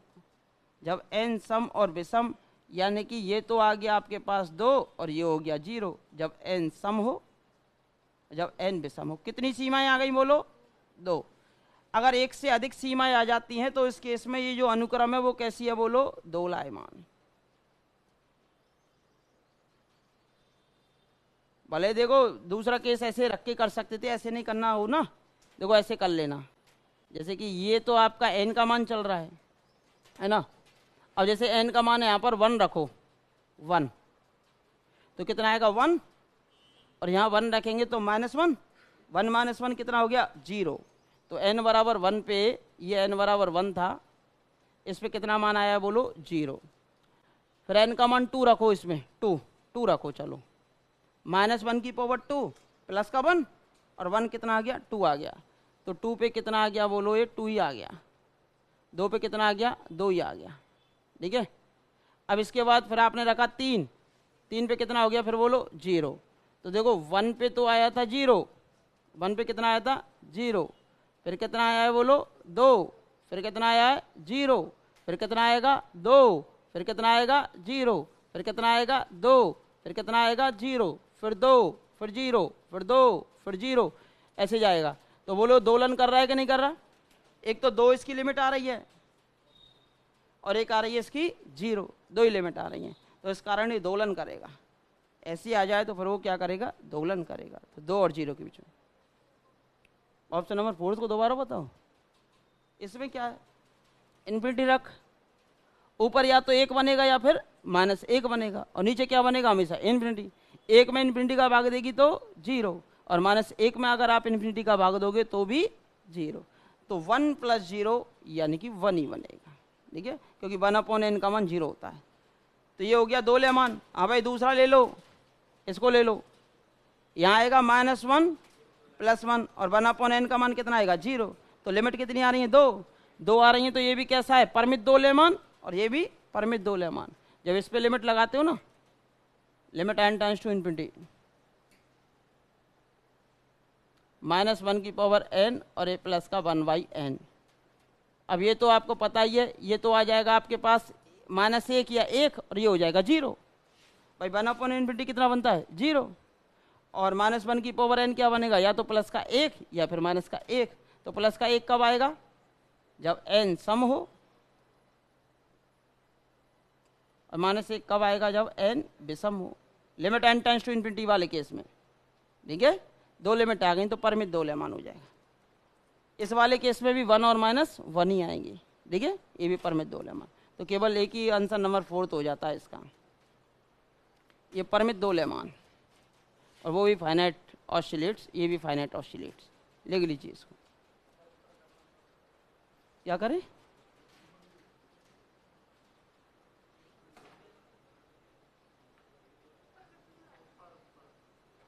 ऊपर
हो गया ना।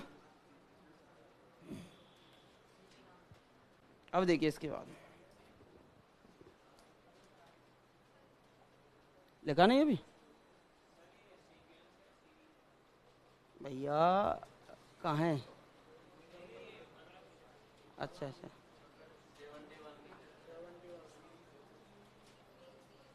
लिख दिया उसने सीक्वेंस, क्या कर दिया, लिख दिया ना SN, n का मान 1 रख, n का मान 2 रख, n का मान 3 रख, ऐसे। अभी देखो n का मान 1 रखो, हाँ भाई S1 निकालो, n बरा, अब Sn अनुक्रम है, देखो कौन है अनुक्रम, n बराबर 1 पर S1। अब n बराबर 1 पर S1 निकालो, देखो क्या आएगा, देखो यहां 1 रखो, 2 माइनस 1, 1 तो यहीं तक खुलेगी, ये कहां तक खुलेगी, 1 तक, 1 आ गया। अब n बराबर 2 पर S2 निकालो, S2 देखो 2 दूनी 4 माइनस 1 3, तो 1/3 तक खुलेगी, तो 2 पद आ जाएंगे अब इसमें, 1 प्लस 1/3। अब n बराबर 3 पर निकालो, n बराबर 3 पर S3 निकालो, तो n का मान 3 डालो इसमें, 6 माइनस 1 5, तो 5 तक खुलेगा, 1, और अगला क्या था 1/3, फिर क्या था 1/5। अब आपको कुछ पता हो तो इसने पूछा है कि भाई अभिसारी है, एक दिष्ट आसमान है, एक दिष्ट आसमान है, कौशी अनुक्रम नहीं है। अब देखो यहां से अगर मैं इसकी चर्चा करूं, पहले 1 था, पहले कितना था 1 था, फिर कितना हो गया बोलो 1 प्लस 1/3 हो गया, तो मान बढ़ गया, फिर क्या हो गया 1 प्लस 1/3 प्लस 1/5 हो गया, फिर से बढ़ गया, तो ये एक दिष्ट वर्धमान है, क्या है बोलो, एक दिष्ट वर्धमान, और ऊपर से क्या है परिबद्ध होगी, एक दिष्ट वर्धमान है और डेफिनेटली ऊपर से क्या आएगी परिबद्ध। जब एक दिष्ट वर्धमान हो और ऊपर से परिबद्ध हो तो हमेशा कैसी आती है, अभिसारी आती है, तो यहां से आपकी एक दिष्ट वर्धमान है।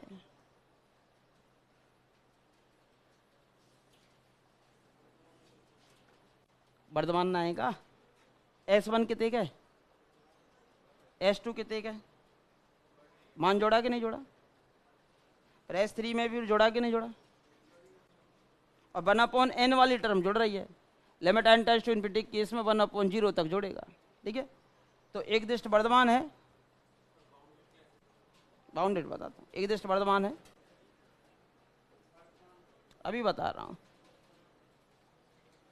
ऊपर से परिबद्ध है, अभी बता देगा,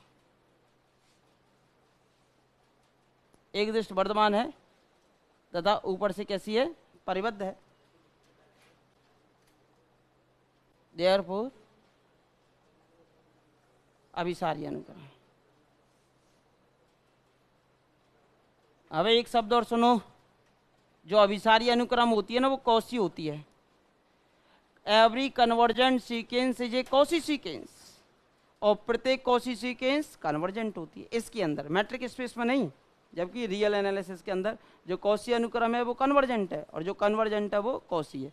तो यानी कि ये कह रहा है कन्वर्जेंट है तो कौशी होनी चाहिए थी, तो वो पहले ही कह रहा है कौशी नहीं है, वो कह रहा है आसमान है, नहीं कैसी है वर्धमान, ये कह रहा है कोई नहीं कोई नहीं, क्यों नहीं मिल सकता, इसमें क्या मिलेगा कन्वर्जेंट मिलेगा, तथा ऊपर से परिबद्ध है तथा अभिसारी अनुक्रम है,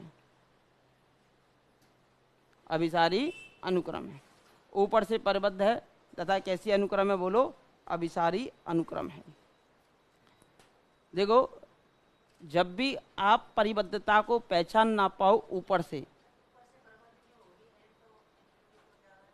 तो 1/n है ना नीचे, तो देख उल्टो तो एरो है, अगर n ऊपर हो तो फिर इनफिनिटी पे भग जाता, अब 1/n है ना, 1/इनफिनिटी का बने 0 बने ना, 1/इनफिनिटी 0 बनता है, यानी कि वो 0 की ओर भागेगा, हाँ ऐड होती रहेंगी ना, तो बहुत ना के बराबर टर्म ऐड होंगी, बहुत छोटी छोटी टर्म, हाँ तो इसके बाद ज़्यादा बड़ी कहाँ जाएंगी, देखो मैं करता हूँ अभी। देखो भाई अब समस्या क्या होती है, जो रामानुजम की थ्योरी है, लिख लो पहले लिख लो, मैं बता देता हूँ, बताऊंगा लिखूंगा, क्यों क्या कौशी अनुक्रम नहीं है, मैंने कहा जो कन्वर्जेंट है वो कौशी होती है, और जो कौशी है वो कन्वर्जेंट होती है, ये याद रख लो आप तो एक कॉन्सेप्ट, अगर पूछे क्या पीछे 3 नंबर दे रखा है,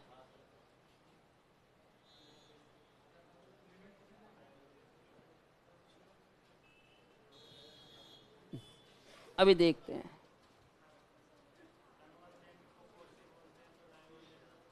डाइवर्जेंट कुछ नहीं बोलेंगे ना, बोलते नहीं है। कौशी अनुक्रम कन्वर्जेंट सीक्वेंस होती है।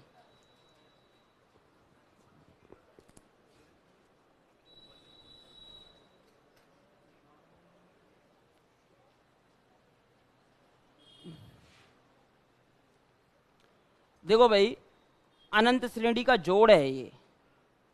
क्या है बोलो? ये अनंत श्रेणी का जोड़। प्रॉब्लम यही होती है कि इस अनंत श्रेणी का जोड़ हम कैसे निकालें। ये जो है वो जोड़ है, वो भी किसका? अनंत श्रेणी का। अब बात आती है इस अनंत श्रेणी का जोड़ हम कैसे निकालें। ठीक है, अब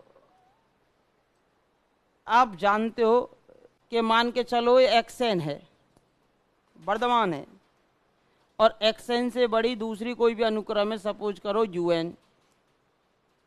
इससे बड़ी ये अनुक्रम है कौन सी? यूएन। इसका जोड़ आप जानते ही नहीं, जोड़ कैसे निकालूं भाई? 1 2 3 4 5 6 होता तो उनका जोड़ लेता। अभी 1 + 1/2 1 + 1/3 1 + 1/4 1 + 1/5 ये जोड़ता हुआ जा रहा है। इसको कैसे जोड़ें? अब जोड़ में आपको दिक्कत है, और वो भी इनफाइनाइट सीरीज है। जब भी इनफाइनाइट सीरीज हो तो फिर दो श्रेणियों की या दो अनुक्रमों की हमें करनी पड़ती है तुलना। क्या करनी पड़ती है? तुलना, कंपेरिजन। कि यदि एक्सएन से बड़ी मैं एक श्रेणी बना लूं या अनुक्रम बना लूं यूएन, अगर ये परिबद्ध हो जाए, मतलब ये इससे बड़ी है और ये परिबद्ध हो जाए, यानी कि ऊपर से क्या हो जाए? परिबद्ध, यानी इसका जोड़ एक फाइनाइट माना जाए। अब ये वाली श्रेणी तो इससे क्या है बोलो? छोटी है। ये श्रेणी इससे क्या है? छोटी है। जब इसका जोड़ फाइनाइट आ रहा है तो इसका जोड़ भी क्या आएगा? फिर फाइनाइट आएगा। यानी कि इससे बड़ी एक ऐसी श्रेणी बना लूं जिसका जोड़ कैसा आता है? फाइनाइट। जब इसका जोड़ फाइनाइट आ रहा है तो इसका जोड़ आसानी से क्या आ जाएगा? फाइनाइट आ जाएगा। जब इसका जोड़ फाइनाइट है तो इसका जोड़ भी क्या आ जाएगा बोलो? फाइनाइट आ जाएगा। जब इसका जोड़ फाइनाइट आ जाता है तो डेफिनेटली आप कह दोगे अगर ये परिबद्ध है तो ये भी कैसी हो जाएगी? परिबद्ध हो जाएगी। तो ये ऊपर से परिबद्ध हो जाएगी तो कैसी अनुक्रम हो जाएगी? अभिसारी। अब सुनो, चलो ठीक है, हमने ये सब कुछ मान लिया, लेकिन फिर ऐसी कौन सी श्रेणी है जिसका जोड़ आप जानते हो? आप जानते हो गुणोत्तर श्रेणी का जोड़। किसका जानते हो? गुणोत्तर श्रेणी का जोड़। जैसे कि गुणोत्तर श्रेणी होती है ए, फिर होती है ए आर, फिर A R square dot dot dot dot. तो एन पदों का जो जोड़ होता है ना, वो होता है a r n -1 upon r -1। अगर आर की वैल्यू किससे लेस हो? आर इज लेस देन 1 हो, और limit n tends to infinity के केस में अगर एस एन निकाला हो, एस एन निकाला हो तो आर की वैल्यू 1 से छोटी हो तो कितना होता है बोलो? a अपॉन 1 - आर। और आर की वैल्यू 1 से बड़ी होती तो आर -1। ठीक है भाई, ये तो होता है limit n tends to infinity के केस में एस एन बराबर होता है a अपॉन 1। मतलब इसका जोड़ आप जानते हो, यदि आर की वैल्यू 1 से छोटी हो तो इसका जोड़ आप जानते हो। तो यानी कि मुझे क्या करना होगा? एक्सएन से बड़ी एक यूएन बनानी होगी। यूएन भी कैसी बनानी होगी? गुणोत्तर श्रेणी जिसका जोड़ आप जानते हो। इसका जोड़ आप जानते हो तो आसानी से आप फिर वैल्यू निकाल सकते हो, फिर आप चेक कर सकते हो परिबद्ध है या नहीं है। लेकिन यहाँ हमें समस्या हो रही थी इसका जोड़ निकालने में। अब देखो, श्रेणी हमारे पास एस एन क्या थी भाई? ये है, आपको पता, 1 1/3 1/5। अब समस्या ये 1/3 1/5 1/7 ये किससे बड़े होते हैं गुणोत्तर श्रेणी में? देखो, हाँ भाई 1/3। अब मुझे बताओ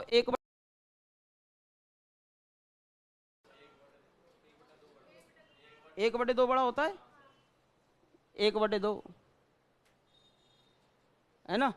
अब मुझे बताओ ये 1/5, 1/5 बड़ा होता है कि 1/2 का स्क्वायर? ठीक है, फिर आएगा 1/5 के बाद 1/7।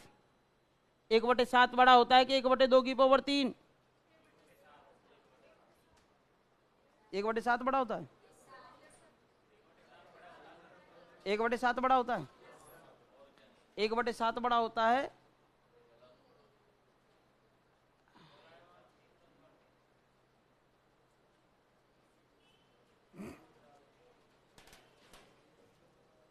ये 1/4 आ गया, ये 1/8 आ गया। अगर मैं यहाँ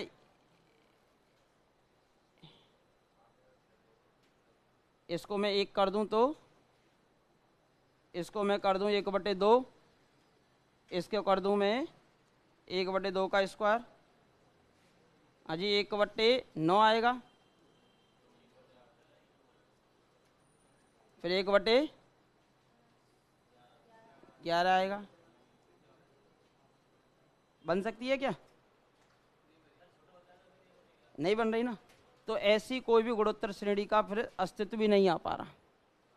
ऐसी अगर कोई भी गुणोत्तर श्रेणी का अस्तित्व आ जाए जो इससे बड़ी हो, अगर ऐसी कोई भी गुणोत्तर श्रेणी का अस्तित्व आ जाए जो इससे क्या हो, बोलो, बड़ी हो, तो उसका जोड़ निकल सकता है। मैं इसकी खूब श्रेणी बनाने की कोशिश कर रहा हूँ 1/2 से, तो जो बन नहीं पा रही है, जो बन नहीं पा रही है, तो इससे बड़ी श्रेणी आपकी बन सकती है क्या? नहीं बन सकती। 3 से बना के देख लो, जैसे कि 1/3, जैसे कि इससे छोटा ये आपका 1 बड़ा होता है, 1/5 से 1/3 बड़ा होता है, 1/7 से होता है क्या? नहीं होता। तो ऐसी गुणोत्तर श्रेणी बन नहीं रही, तो सही बात है, ऊपर से परिबद्ध नहीं होगी। फिर ऊपर से परिबद्ध नहीं है, नहीं लगा दो बस, है ना, नहीं होगी भाई परिबद्ध, अभी सारी होगी नहीं ना, फिर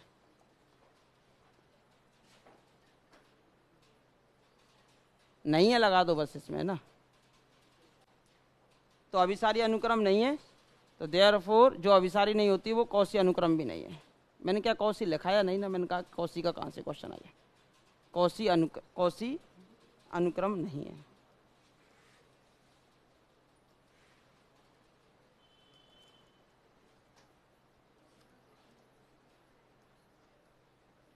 थर्ड आंसर ही आएगा भाई इसका। देखो हमें क्या करना होता है, इससे बड़ी एक ऐसी गुणोत्तर श्रेणी बनानी पड़ती है, इससे बड़ी बनाओ एक गुणोत्तर श्रेणी जिसका जोड़ आप आसानी से जानते हो। गुणोत्तर ही बननी चाहिए, एक ऐसी गुणोत्तर श्रेणी बनाओ जिसका जोड़ आप आसानी से जानते हो। तो इस केस में हम इसका आंसर थर्ड देंगे भाई, कौशी नहीं है। इसमें नोट डाल के लिख लेना, अगर कोई अनुक्रम अभिसारी है तो वो कौशी होगी, और कौशी है तो वो अभिसारी होगी। ठीक है, अभी अभिसारी नहीं है तो ये कौशी नहीं है। अगर ये अभिसारी नहीं है तो ये कौशी नहीं है। नोट में लिख लो, बोल रहा हूं।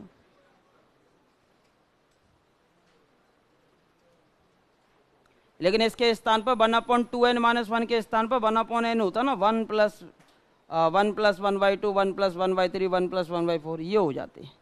इसके लिए बन जाता है 1 + 1 + 1/2 + 1/3 + 1/4 + सीक्वेंस से लगातार, तो ये आपकी कन्वर्जेंट सीक्वेंस हो जाती है। विषम वाली नहीं हो रही है, जबकि लगातार वाली हो जाती, वो कौशी भी हो जाती है और कन्वर्जेंट भी हो जाती है। वो भी क्वेश्चन आपका आगे आएगा।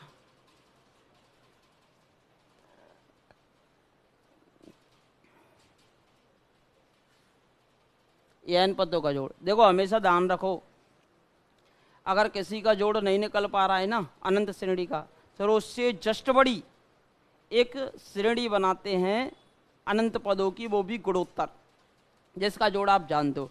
अगर बना पाओ तो परिबद्ध है, नहीं बना पाओ तो फिर वो अपरिबद्ध है, फिर उसका जोड़ ही नहीं निकल पाएगा। कोई परिबद्ध होगी तो जरूर फिर एक गुणोत्तर श्रेणी आपकी बन जाती है, लेकिन 1/n वाली बन जाएगी। ठीक है, इसके स्थान पर ये क्वेश्चन होता कौन सा, Sn बराबर 1 +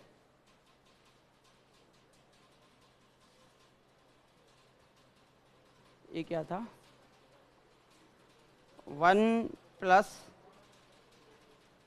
1/2, 1/3, 1/4, 1/n लगातार, ये कौशी भी और अभिसारी भी है। ये क्या है बोलो, ये क्वेश्चन याद था मुझे उस टाइम, कौशी व अभिसारी दोनों है। ये आएगा, अभी आगे आएगा ये क्वेश्चन, कराऊंगा इसको। इसके लिए बन जाएगी जीपी, ये कौशी भी बनेगी और अभिसारी भी बनेगी, ये वाली बन जाएगी। ये लगातार है, 1 2 3 4 5 6 अपॉन में उल्टा, किसका, कौन सी, ये वाली, Sn अनुक्रमों की श्रेणी है, आंशिक पदों के योग की अनुक्रमों की श्रेणी है।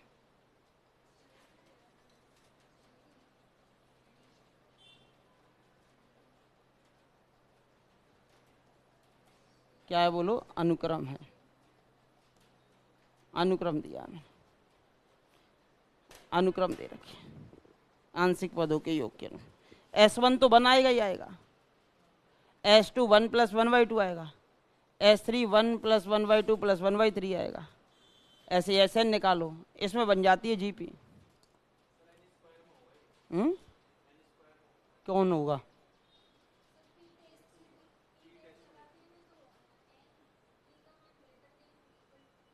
अरे वो बेटा वो श्रेणी है, मैंने क्या लिखा है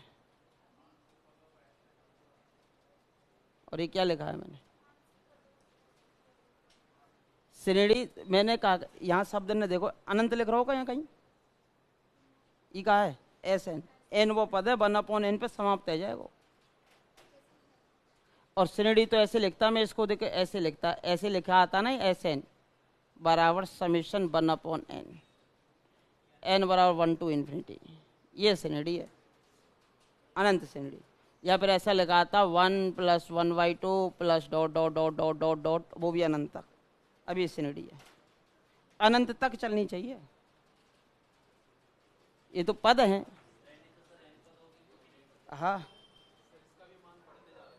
बढ़ता जा रहा है, कितने मान तक बढ़ रहा है?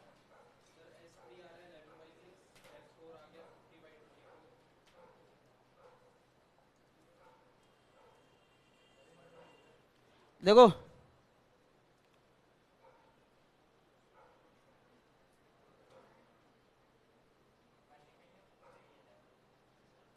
आ जाता है, इसमें बनती है सीरीज तो। ठीक है, श्रेणी बना देंगे इसको, कोई दिक्कत नहीं है। थोड़ा टाइम 10 बज गए, ये वाला हो जाएगा, उसको नोट में लिख लो एक बार। वो लिख लिया क्या? कि यदि कोई अनुक्रम अभिसारी अनुक्रम है तो वह कौशी अनुक्रम होती है। केवल रियल वाले केस में, मैट्रिक स्पेस पे नहीं होगी, जो फर्स्ट ग्रेड वाले दूरिक समष्टि पढ़ेंगे ना उसमें नहीं होगी, इसमें हो जाती है।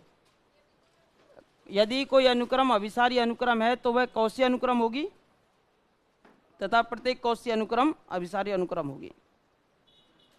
यदि कोई अनुक्रम अभिसारी है तो वह कौशी अनुक्रम होगी तथा प्रत्येक कौशी अनुक्रम अभिसारी अनुक्रम होती है। तथा प्रत्येक कौशी अनुक्रम कैसी होती है बोलो? अभिसारी अनुक्रम होती है। कल इसके इस अनुक्रम वाले कुछ क्वेश्चंस करा दूंगा। अब कौशी तो यहीं से हो जाएगा, इस रिजल्ट से, है ना। और फिर इनकी मेन डेफिनेशन तो मैं बाद में लिखाऊंगा, अभी तो इनके क्वेश्चन सॉल्व करने हैं कल, तो कल इनके क्वेश्चंस कर लेना, कुछ प्रैक्टिस आप करके आना। ऐसे क्वेश्चंस तो छोड़ देना, डायरेक्ट रिजल्ट बेस्ड ही होते हैं, वो मैं आपको बता ही दूंगा। देखो एक आध क्वेश्चन बनता है इसमें। श्रेणी वाला कॉन्सेप्ट अलग आएगा, अनुक्रम लिखा है वहाँ अनुक्रम की तरफ फोकस करना होगा, ठीक है, श्रेणी नहीं है।